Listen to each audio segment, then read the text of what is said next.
이 시간 우리에게 주신 하나님 말씀은 레위기 1장 1절부터 2절까지의 말씀입니다.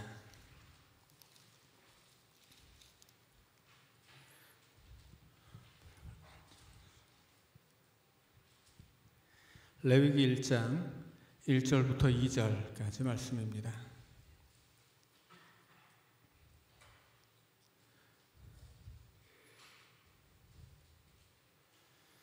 자, 우리 길지 않으니까 우리 같이 한 목소리로 레위기 1장 1, 2절을 읽겠습니다. 자, 시작. 여호와께서 회막에서 모세를 부르시고 그에게 말씀하여 이르시되 이스라엘 자손에게 말하여 이르라. 너희 중에 누구든지 여호와께 예물을 드리려거든 가축 중에서 소나 양으로 예물을 드릴지니라. 아멘. 오늘 평소에 못 보던 것이 앞에 두 개나 있죠. 영상으로 볼 때 굉장히 좀 어둡게 나와서 이걸 조명을 한번 켜봤습니다. 이게 금요일에는 항상 켜놓기 때문에 금요일에 오시는 분들은 익숙할 텐데 수요일에는 처음 켜놔서 처음 보시는 분들도 계실 것 같아요. 혹시 이것 때문에 잘 안 보이시면 이렇게 좀 옆으로 좀 중간으로 오시면 되겠습니다. 자, 오늘은 성막과 회막에 대한 이야기를 하려고 합니다. 그러니까 레위기라는 책이 이제 성막 안에서 이루어지는 일을 얘기해 주는 책이에요. 그래서 성막을 통해서 성막에서 드리는 제사, 또 성막에서 일하는 제사장, 그리고 성막에서 행해야 될 여러 가지, 그 성막에서 예배하는 예배자들이, 하나님의 백성들이 생활 속에서 지켜야 될 여러 가지 규정들, 이런 것들입니다. 자, 그런데 그래서 이 성막의 이 레위기의 내용 자체는 성막에 대한 이야기가 많지는 않지만 이 모든 것들이 대부분이 성막에서 이루어지는 일이에요. 자, 그리고 이 성막이라고 하는 것이 성경 전체를 통틀어서 신구약 전체를 통틀어서 굉장히 중요한 의미가 있기 때문에 오늘은 이 성막과 회막에 대한 이야기를 좀 함께 나누려고 합니다. 자, 우리가 이 성막의 이야기가 출애굽기에서 이어지는 것이라고 말씀을 드렸습니다. 그래서 출애굽기 이야기를 생각을 해보면 출애굽기를 처음에 딱 펴면 무슨 얘기가 나오냐면 이스라엘 백성들이 노예였던 이야기가 나오죠. 그리고 노예였던 이스라엘을 해방하기 위해서 하나님이 모세를 보내셔서 이제 바로에게 가서 모세가 하나님 백성들 보내라 했는데 안 보내죠. 그래서 어떻게 합니까? 하나님이 10가지 재앙으로 애굽을 치세요. 왜 10가지 재앙으로 애굽을 치셨느냐라고 묻는다면 그것은 하나님을 알려주기 위해서입니다. 실은 이스라엘도 하나님을 몰랐고 바로도 하나님을 몰랐어요. 이스라엘 백성들도 하나님에 대해서 아는 것은 그저 우리 조상들이 섬기던 하나님이라는 것뿐이었습니다. 바로는 아예 그조차도 모르죠. 그래서 출애굽기 초반에서 이스라엘 백성들이 애굽을 탈출하게 되는 해방의 역사가 나올 때 여기서 중요한 것은 해방이 아니다라고 하는 거예요.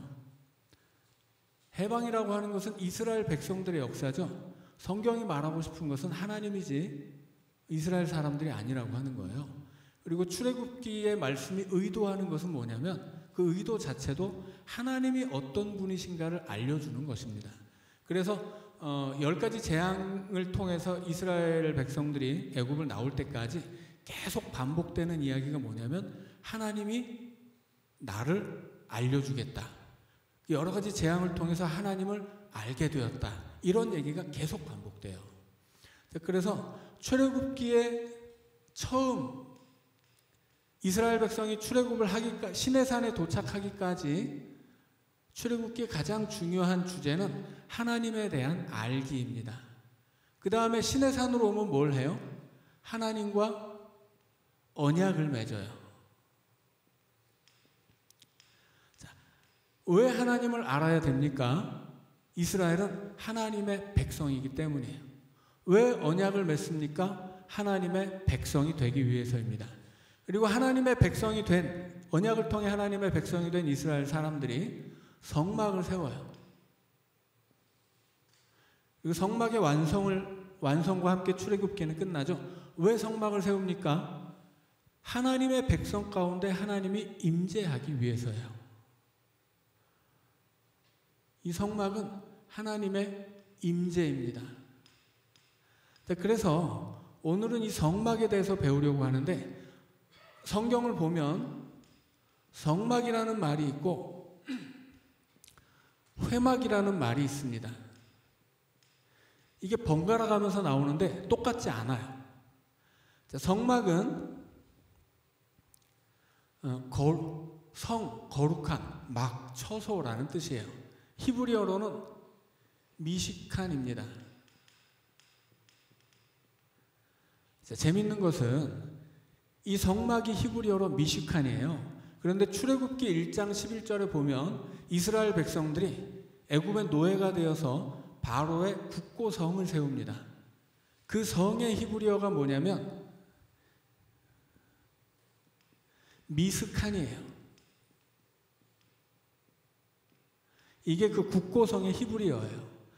그래서 애굽에서 노예로 살면서 미스칸을 짓던 사람들이 하나님의 백성이 되어서 미시칸을 짓는 것, 그것이 출애굽기의 이야기입니다. 그래서 실은 성경을 원어로 읽으면 이런 그 언어, 말 유희가 굉장히 많아요. 그래서 애굽에서 미스칸을 짓던 사람들, 결국 이건 누구의 거예요? 누구의 것이에요? 이것은 바로의 소유입니다. 미시칸은 어떤 거예요? 하나님의 임재의 장소예요. 하나님의 처소, 그것이 미시칸이에요. 그런데 하나님의 처소가 미시칸인데, 이 하나님의 처소는 원래 하나님의 처소가 이런 작은 천막은 아니겠죠. 이스라엘 백성들이 지었던 천막은 다른 민족, 다른 나라에서 만들었던 성전에, 그들을 신의 성전에 비하면 굉장히 초라하고 작습니다. 원래는 하나님이 하늘에 계시고 하늘에 하나님의 처소가 있는 거예요. 그 시대 사람들은 그렇게 믿었어요. 그런데 하늘에도 하나님의 처소가 있지만 하나님은 땅에 임재하셨어요. 왜 땅에 임재하십니까? 하나님이 자기 백성과 함께 있기 위해서. 자, 출애굽기 29장을 한번 찾아보세요.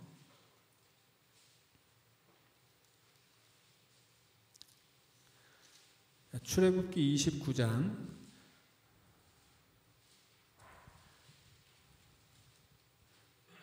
45절.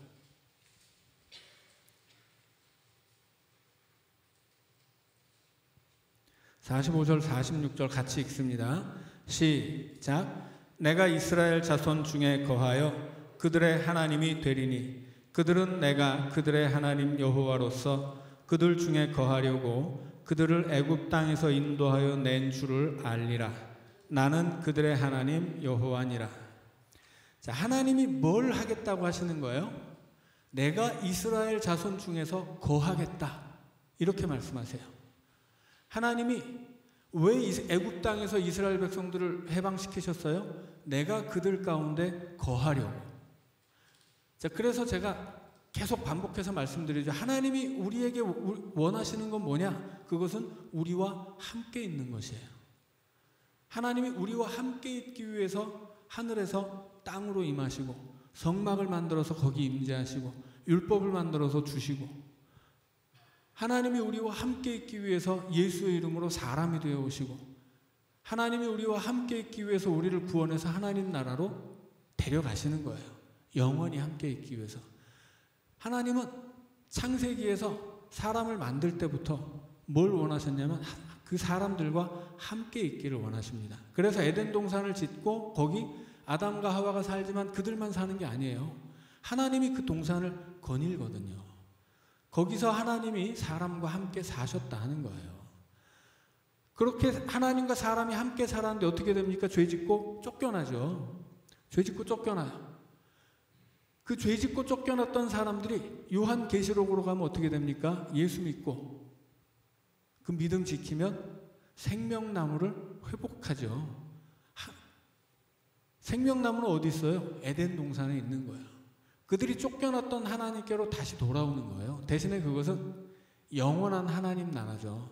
그래서 태초에 하나님이 천지를 창조하시고 하나님이 하나님의 백성과 함께 사셨는데 죄 짓고 도망쳤던 사람들을 구원해서 영원히 함께 살기를 계획하신 것, 그것이 성경의 이야기입니다. 그것이 창세기부터 요한계시록까지 쭉 이어지는 이야기예요. 그래서 하나님이 원하시는 것은 하나님의 백성과 함께 있는 것입니다. 그런데 우리가 하나님 나라에 가면 뭐 당연히 영원히 우리가 하나님과 함께 있겠지만 이 땅에서는 어렵단 말이에요. 그리고 구약 시대와 신약 시대가 또 달라요. 그래서 이 시대 구약 시대, 예수님이 오시기 전에 구약 시대에 하나님이 어떻게 하나님의 백성과 함께 하셨는가? 하나님이 원하시는 것은 그때도 자기 백성과 함께 있는 것이었는데 그게 쉽지가 않았어요. 왜냐하면 하나님은 거룩하시고 사람은 죄인이기 때문이죠. 죄인이 하나님 앞에 나아가면 하나님과 함께 있게 되면 죽습니다. 그래서 어떻게 하는 거예요? 그래서 성막이 필요한 거예요. 하나님이 성막을 만들게 하신 이유는 하나님 백성 가운데 거하시기 위해서예요. 그래서 원래 하나님의 처소는 하늘에 있어야 마땅한데 하나님이 이 땅에 아주 작은 천막 하나를 만들고 여기를 내 거처로 하겠다. 왜? 거기 하나님의 백성들이 있기 때문이에요. 그래서 하나님의 백성들 안에 하나님의 거처를 만들어서 하나님이 하나님의 백성들과 함께 있기 위해서 만든 것, 그것이 성막입니다. 그런데 성막이 만들어졌어도 출애굽기 40장을 보면 모세도 못 들어가요. 왜 못 들어갑니까? 거기 하나님이 계시기 때문이에요. 하나님 앞에는 모세도 나갈 수가 없습니다. 그래서 모세가 이야기하죠. 하나님, 금송아지 만든 그 다음에 모세가 하나님이 우리를 용서하셨다면 그 증거로 하나님 얼굴을 보여주십시오. 얘기했더니 하나님 뭐라고 말하세요? 네가 나를 보면 죽기 때문에 내가 너한테 보여줄 수가 없다. 대신에 네가 나의 등을 볼 것이다. 이제 그렇게 말씀하시죠. 모세조차도 하나님을 보는 것이 불가능해요. 그래서 성막이 만들어졌지만 백성들이 성막으로 나가지를 못해요. 마치 시내산 위에 하나님이 임재하셨지만 백성들이 올라가면 어떻게 됩니까? 죽는 것과 같아요. 하나님이 내려오시면 어떻게 돼요? 죽습니다. 결과는 똑같아요. 그래서 성막이 만들어졌지만 그럼에도 불구하고 하나님의 백성들은 하나님 앞으로 나아갈 수가 없어요. 자, 그런데 성막이 회막이 됩니다. 회막은 오헬 모에드라고 해요.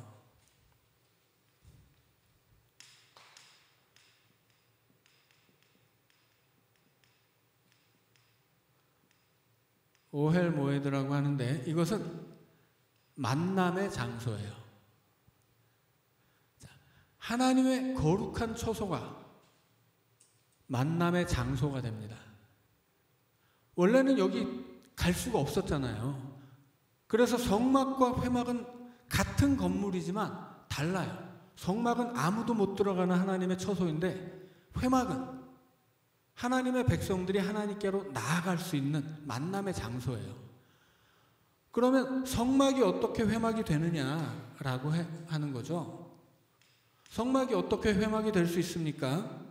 예배를 통해서예요. 구약시대에는 예배를 제사의 형식으로 드렸죠. 정확하게 말한다면 희생제사예요.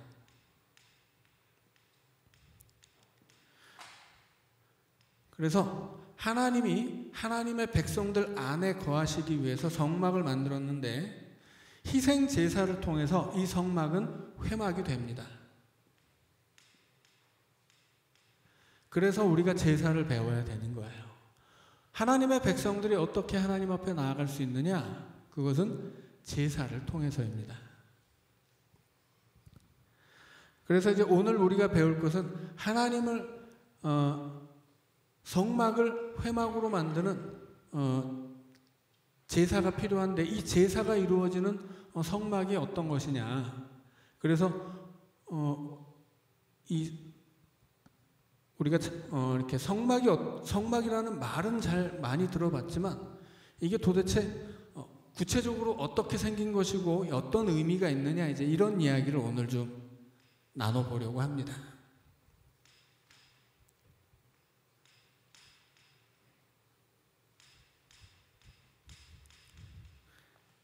성막은 성막 그리는 법을 제가 알려드리겠습니다. 성막은 정사각형 2개를 일단 그리시면 돼요.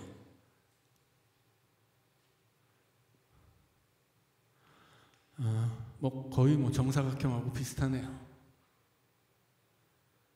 정사각형 2개를 이렇게 붙여놨다고 생각하시고,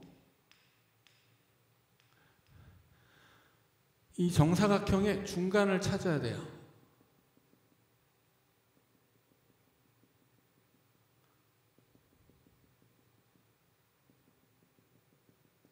자, 일단 이것이 100규빗입니다. 그리고 여기는 50규빗이에요. 자, 그러면 여기도 50규빗이겠죠? 정사각형이니까. 자, 정사각형 2개의 정중앙에 하나씩 있는 게 뭐냐면, 여기 뭐가 있을까요? 언약궤가 있습니다. 이 앞에 정사각형의 중앙에는 뭐가 있냐면 번제단이 있어요. 자, 언약궤는 어디에 있냐면 지성소 안에 있죠. 지성소는 10규빗이에요. 그리고 지성소 앞에 성소가 있어요. 내성소라고 해요, 보통. 그러니까 이 전체를 이렇게 긴, 여기는 20규빗이에요. 전체 30규빗에 직사각형의 성소가 있고, 성소를 잘라서 그 3분의 1의 정사각형은 지성소고, 언약궤가 있는 곳이 지성소죠. 여기는 내성소라고 해요. 그리고 전체를 성소라고 부릅니다. 이 성소 앞에는 물두멍이 있어요. 노수로 만든 큰 세숫대 같은 거예요. 여기다 물을 떠놓고 손을 씻기도 하고, 거기다 이제 자기 의관을 정제하고 이제 비춰서 제사장들이 이제 보죠. 이 안에는 내 성소 안에는 3개가 있는데,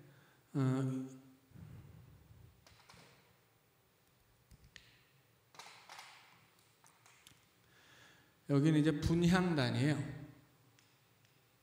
그리고 여기는 떡상, 여기는 등대, 이렇게 있고, 이것은 이제 언약궤죠. 자, 이게 20규빗이니까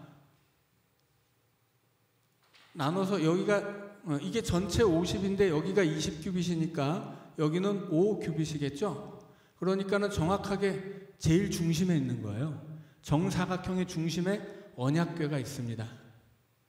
그러면 장소적으로 가장 중심에 있다는 것은 다만 그 위치만을 알려주는 게 아니에요. 에덴 동산에서도 그렇죠. 에덴 동산이 있는데 중앙에 생명나무와 선악을 알게 하는 나무가 있습니다. 이거 위치를 알게 해주는 건가요? 지리적 위치가 아니라고 말씀드렸죠. 에덴 동산이 어디 있는 줄도 모르는데 에덴 동산 중심이 어딘지 알게 뭐예요? 그런 건 전혀 중요한 게 아니에요. 중심이라고 하는 것은 지리적인 위치가 아니라 그 가치의 중심을 말하는 거예요. 에덴 동산에서는 선악을 알게 하는 나무와 생명을 주는 나무가 가장 중요하다는 거예요. 네 마음의 중심에 뭐가 있냐라고 말하는 것과 똑같죠. 내 마음의 중심에 있는 것, 그것은 가장 중요한 것이지 지리적인 위치를 말하는 게 아니죠. 에덴 동산의 중심에 있는 것 혹은 성막의 중심에 있는 것, 이것은 다 지리적인 위치가 아니라 그것이 가장 중요하다고 하는 그 가치를 말하는 거예요. 그래서 지성소에서 이 성소에서 가장 중요한 것은, 그러니까 이 전체 성막에서 가장 중요한 것이 2개가 있는데, 하나는 언약궤이고 하나는 번제단입니다. 자, 그런데 왜 언약궤와 번제단이 가장 중요할까요? 하나님이 이스라엘 백성들 앞에 나올 때 그냥 오실 수가 없어요. 이스라엘 백성들이 애굽을 나올 때부터 하나님이 어떻게 임하십니까? 그 백성을 인도하기 위해서 구름 기둥으로 인도를 하세요. 하나님이 직접 올 수가 없어요. 왜? 하나님 보이면 다 죽으니까. 그래서 구름 기둥이 하나님을 대신하죠. 그 사람들이 시내산에 왔는데 하나님이 여기 임재하셨는데 하나님을 보여줄 수가 없어요. 왜? 다 죽으니까. 그래서 어떻게 합니까?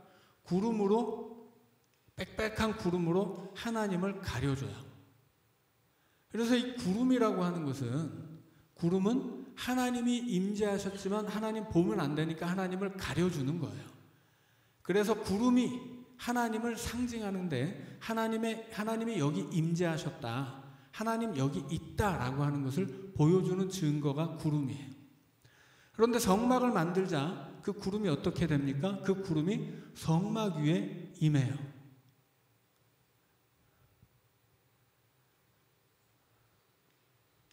자, 성막 위에 임한다라고 하는 것은 구름이 성막에서 성막 위에 내려온다는 얘기죠. 하나님이 이것은 내려오는 거예요. 하나님이 내려오는 거예요. 자, 번제단에서는 어떤 일이 일어납니까? 자, 이스라엘 백성들이 이제 우리가 다음 시간에는 제사를 배울 텐데, 제사에는 세 종류가 있습니다. 속죄제, 번제, 화목제예요.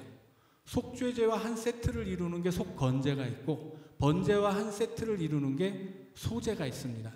그래서 전체를 다 따지면 5개인데, 이것이 속죄제와 속건제가 하나이고 번제와 소제가 하나이기 때문에 크게 보면 5개, 작게 보면 3개예요. 자, 속죄는 어떤 거예요? 속죄제, 죄를 씻는 거예요.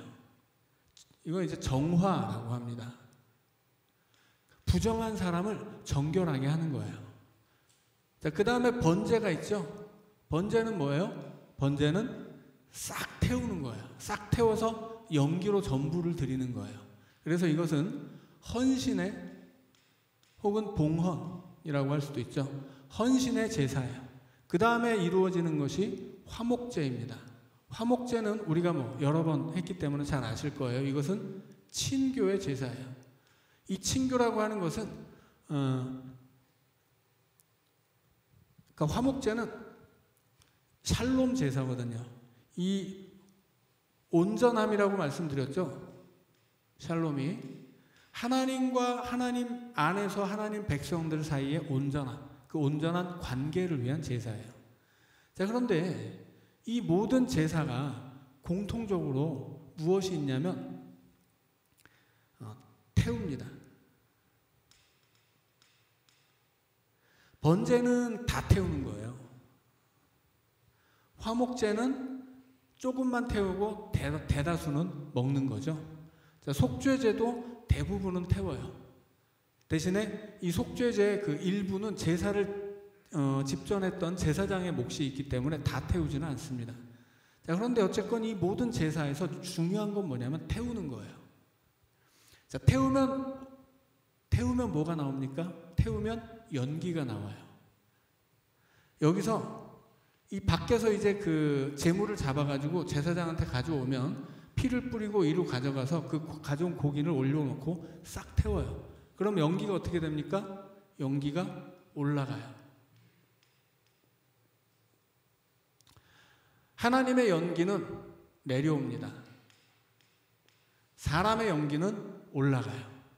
그러니까 구름이라고 하는 것이, 구름이 우리가 아는 그 구름이라고 생각하면 안 돼요. 여기서 구름은 그냥 연기예요. 이 출애굽기에서 시내산에 도착했을 때 시내산에 임재하신 하나님을 가려주었던 그 빽빽한 구름은 뭐냐면 불과 연기라고 말합니다.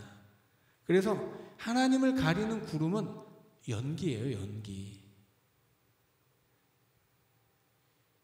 그래서 하나님은 그 연기 가운데 내려오시고 사람은 그 연기가 되어 하나님 앞에 올라가는 것입니다. 왜 사람이 여기서 하나님 앞에 연기가 되어 올라갑니까? 제물을 태우기 때문이죠. 하나님 앞에 바치는 제물에 바치기 전에 뭘 해요? 안수를 해요. 안수를 하는 이유는 뭐냐면 이 제물에 나를 뒤집어 씌우는 거예요. 그래서 하나님 앞에 나를 대신해서 흠없는 제물을 바쳐서 태웁니다. 그래서 하나님 앞에 바쳐지는 제물은 그 제물을 바치는 제사자, 예배자를 말하는 거예요. 그 예배자를 여기서 싹 태워서 연기로 만들어서 하나님 앞에 올려드리는 게 번제예요. 그래서 이 성막에서 어떤 일이 일어나냐면 이 성막에서 제물을 바치는 예배자가 연기가 되어서 하나님께로 올라가는 거예요. 그리고 하나님은 연기 가운데 이 지성소 안에 임재하시는 것입니다. 그래서 성막은 그렇게 하나님과 사람이 만나는 장소예요. 여기서 이루어지는 이 제사의 과정들을 통해서 사람이 하나님께 올라가고 하나님은 사람에게 내려오신다라고 하는 거예요. 근데 여기서 이제 분향단이 있죠. 분향단에서 향을 태워요. 향을 태우는 이유는 뭐냐면 여기서 연기를 만드는 거예요.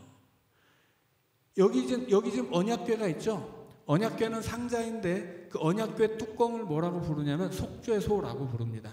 그 속죄소 위에는 그룹이 2마리가 있어서 그 속죄소를 덮고 있는데 그 속죄소 위에 이스라엘을 용서하기 위해서 바치는 제물의 피를 거기다 부어요. 그러면 하나님이 그 속죄소 위에 임하겠다. 그렇게 약속하시거든요. 여기 하나님이 임하셨는데 하나님의 임재 앞으로 제사장이 나가야 되잖아요. 근데 그냥 나가면 큰일 나요. 하나님 보면 죽거든요. 그래서 어떻게 하는 거예요? 분향을 해서 연기를 만들고 그 연기로 하나님의 임재를 가리는 거예요. 그래서 하나님 앞에 나아갈 때는 그냥 갈 수가 없어요. 항상 하나님을 보고 죽지 않도록 가려줘야 돼요.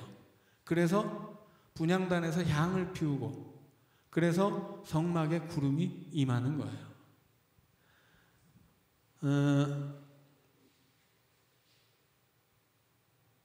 출애굽기 19장 18절을 제가 읽어드리겠습니다.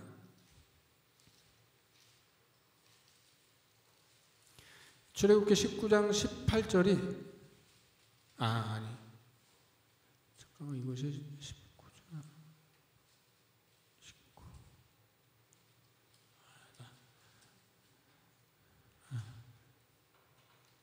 아니요 제가 성경을 헷갈렸네요. 자. 이 성경을 찾아서 읽어드리려고 했는데 아무튼 이제 나중에 레위기 읽다 보면 나와요. 분향단에서 그 향을 피우라고 하나님 명령하면서 왜 향을 피우라고 하냐면 네가 향을 피워서 가려가지고 향을 피워서 연기를 내라. 그러면 네가 죽지 않고 살리라. 그렇게 말씀하세요. 그래서 하나님의 임재는 하나님이 임재하시는데 그냥 할 수가 없어서 연기로 가려줍니다. 그래서 성막에 구름이 임하는 이유는 거기 하나님이 임재하시기 때문이에요. 그리고 그 하늘에 계신 하나님 앞에 나를 받쳐서 연기로 태워서 올라가게 하는 것, 그것이 번제예요. 그래서 예전에 우리 시편 공부할 때 올라간다는 이야기를 했죠. 하나님 앞으로 나아가는 사람들은 계속 올라가는 거예요. 예루살렘 산이 있으면 집에서 출발하죠. 어떤 사람은 뭐 예루살렘보다 더 높은 데 사는 사람도 있어요. 네, 특별히 이스라엘 그 산지 지역의 제일 남쪽인 헤브론은 예루살렘보다 더 높은 산지예요.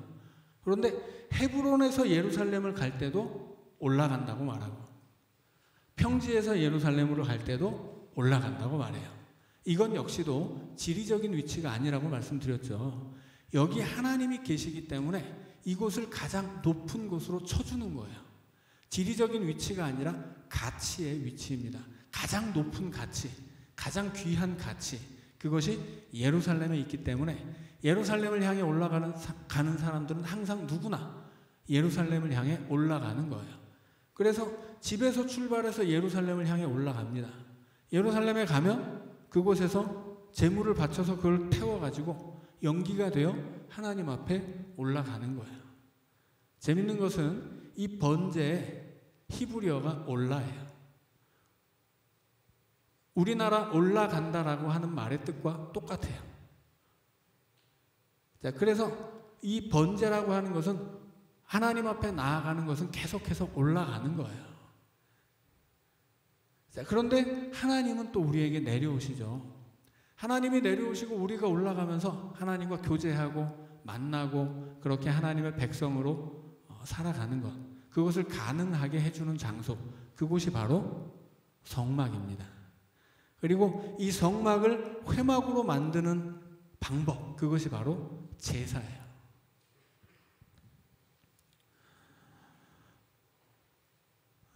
자, 그래서 오늘 말씀을 보면 이제 레위기 1장 2절을 보면, 자, 레위기 1장 1절에서 회막에서 모세를 부르시죠. 자, 하나님이 모세를 불렀어요. 하나님이 모세를 부르니까 모세가 하나님 앞에 갈 수가 있는 거죠.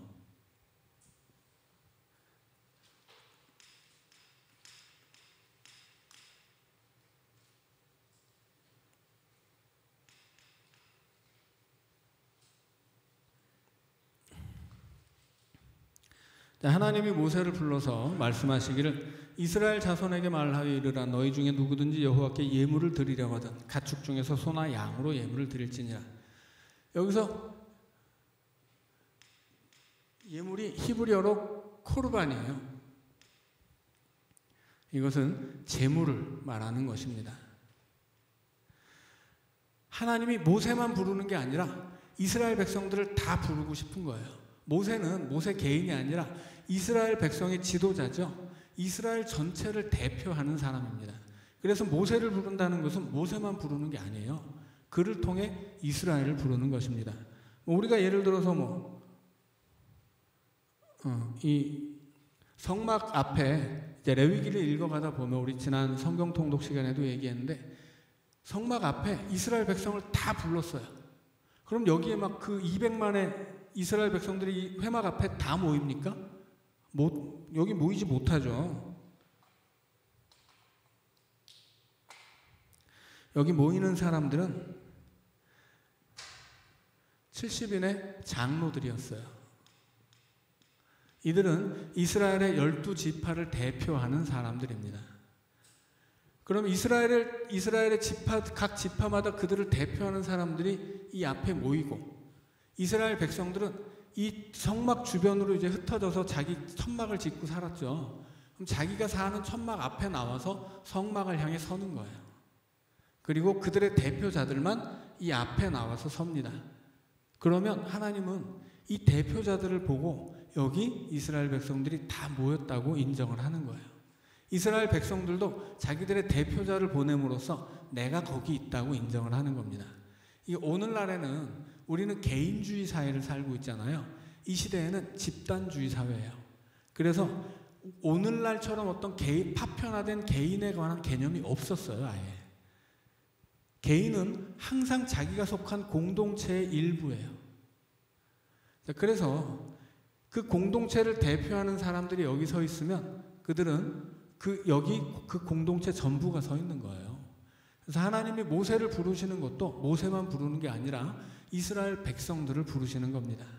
그런데 지금 실제로는 모세 혼자 나와 있죠. 하나님은 그 백성들을 다 하나하나 만나고 싶은데 그래서 필요한 게 뭐예요? 그것이 제사입니다. 희생 제사예요. 그래서 하나님이 가축 중에서 소와 양의 제물을 바쳐서 나와라. 하나님이 제사를 허락하신 거예요.